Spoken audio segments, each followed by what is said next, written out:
The 2019 NBA offseason was a time of shocks and surprises. Kawhi and PG both wound up with the Clippers, Russell Westbrook would end up with the Houston Rockets, and Kemba Walker would go from the Charlotte Hornets to the Boston Celtics. But the biggest move of the offseason was obviously the Brooklyn Nets signing Kevin Durant. Unfortunately for the Warriors, a signing trade was arranged in which they acquired D'Angelo Russell from the Brooklyn Nets. D'Angelo obviously wasn't going to fill the void of Kevin Durant by any stretch, nor was he going to catapult the Warriors into title contention, especially given the fact that Klay Thompson wasn't even guaranteed to play in the 2020 NBA season.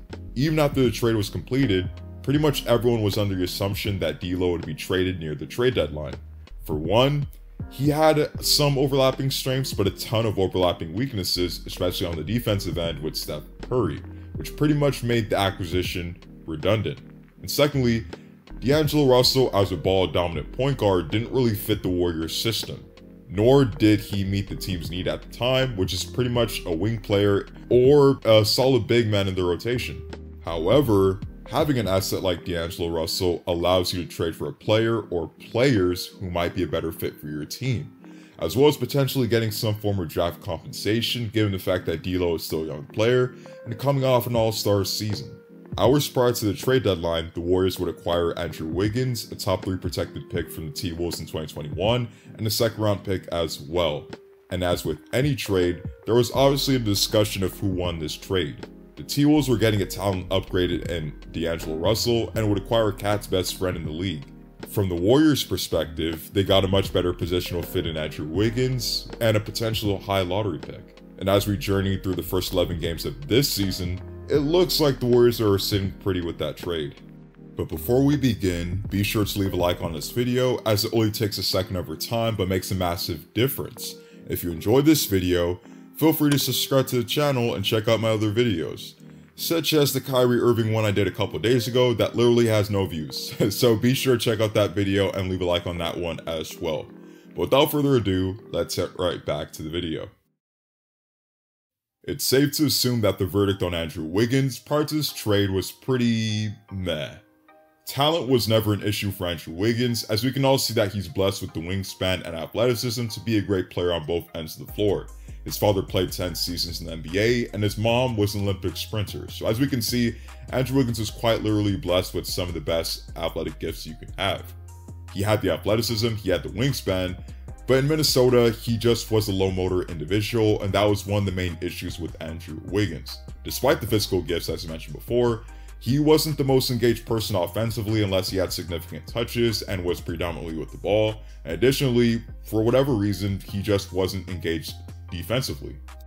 However, if being engaged on both ends of the floor at times was his problem, then the team that could fix that was definitely the Golden State Warriors. At Golden State, he'd be surrounded by a winning culture and gets to play under a coach that utilizes a motion offense. You get the two-legit Draymond Green, who isn't going to allow you to slack off, and is also an elite communicator on the defensive end as well. And then, you presumptively have the two greatest shooters of all time surrounding you in Steph and Klay to create even more opportunities for you due to their gravity. Unfortunately for everyone, Klay Thompson will miss the entirety of the 2021 NBA season. However, Andrew Wiggins has really stepped up to the plate, and he's shaping out to be one of the better defenders in the league. He's currently 7th in blocks at 1.8 per game, and he's not pulling at Hassan Whiteside and just jumping out of place to actively chase blocks. These are productive blocks, and he's utilizing his length and athleticism and making plays on the defensive end that will best position his team to move forward, instead of making selfish plays in order to rack up his stats. As of January 11th, Andrew Wiggins ranked 4th in the entire league in terms of opponents' field goal percentage against him at 37.7%. Again, the problem was never whether Andrew Wiggins had the physical gifts or the lateral quickness to be a great defender. Playing with Draymond Green in a more disciplined unit just made Andrew Wiggins more engaged defensively, which could also be a product of having not to do a ton offensively as well. In Golden State, Wiggins doesn't have to be the primary shot creator at the perimeter, given the fact that both Steph and Draymond are on the team, and with those two being great playmakers, it makes actions off ball such as cutting much more easier for Andrew Wiggins, and just creates more opportunities for him at the rim. It also helps that Wiggins is shooting 37% from 3 this season, and has overall been more disciplined offensively than he was in Minnesota, when he was more shot happy and taking more off-handed mid-range shots. Andrew Wiggins' success is obviously important this season if the Warriors want to lock up a playoff spot in the Western Conference, but having a guy on your team that you could throw at the perimeter threats in this league is definitely advantageous for next season when Klay Thompson inevitably comes back. When Klay was presumptively healthy, the game will get even easier for Andrew Wiggins given the fact that Klay has so much gravity due to his shooting ability. Andrew Wiggins was never going to morph into a player that he never was. However, being in Golden State only made it more likely that he indeed became a better version of himself for the foreseeable future. And with that being said, thank you guys for watching the video. If you haven't already, be sure to leave a like on this video as it helps further this video to more people and it helps this channel out a lot.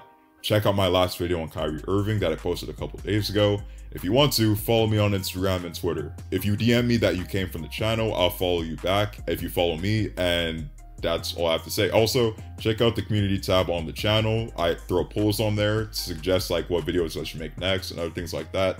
So if you're interested, make sure to check that out too. Thank you guys for watching and stay tuned. I was drowning, Lord, you saved me and called me your own.